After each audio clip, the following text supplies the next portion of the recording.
It was a creed written into the founding documents that declared the destiny of a nation. Yes, we can.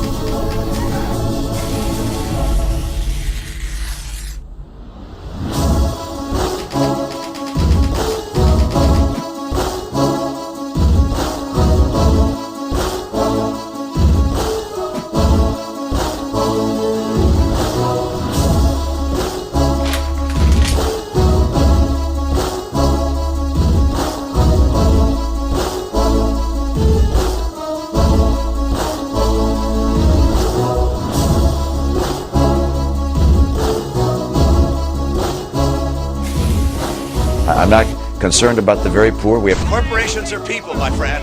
I like PBS. I love Big Bird. I actually like you, too. I like being able to fire people who provide services to me. There are 47% of the people who vote for the president no matter what. All right, there are 47% who are with him, who are dependent upon government, who believe that they are victims, who believe that government has a responsibility to care for them, who believe that they're entitled to health care, to food, to housing, to you name it. But it's an entitlement, and the government should give it to them. I'm not familiar precisely with exactly what I said, but I stand by what I said, whatever it was. Let's get over the fear, this fear-based approach that we've got to vote for the lesser of two evils. The American people want to see change.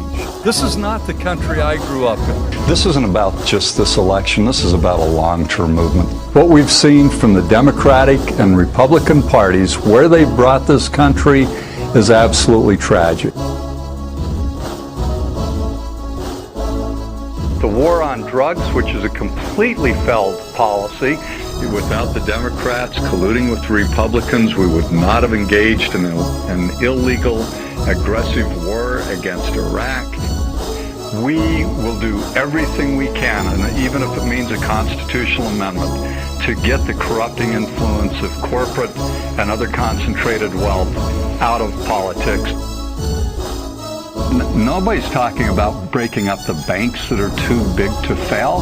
Nobody is talking about enforcement. President Obama accepted more money from Wall Street than anyone has ever received in history, and then one doesn't have to wonder very long why there hasn't been one person serving time for the massive financial fraud.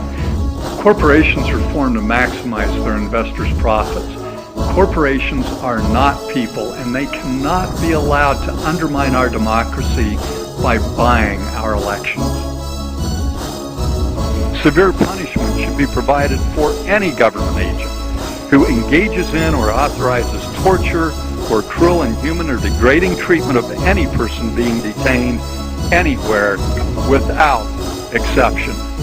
We're the only country in the industrialized world that doesn't provide essential health care coverage for all of our citizens.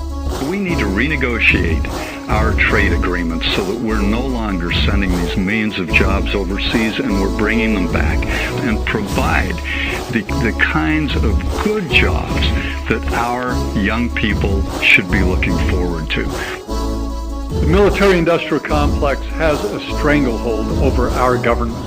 We are spending almost as much on the military as the rest of the world combined. Energy independence and combating climate change require a major, urgent investment in clean, renewable sources of energy. Demand of our elected officials to take effective action to prevent irreversible, catastrophic climate disruption. Protection for equal rights for members of the LGBT community should not be left to the states. The federal government should guarantee marriage equality for all.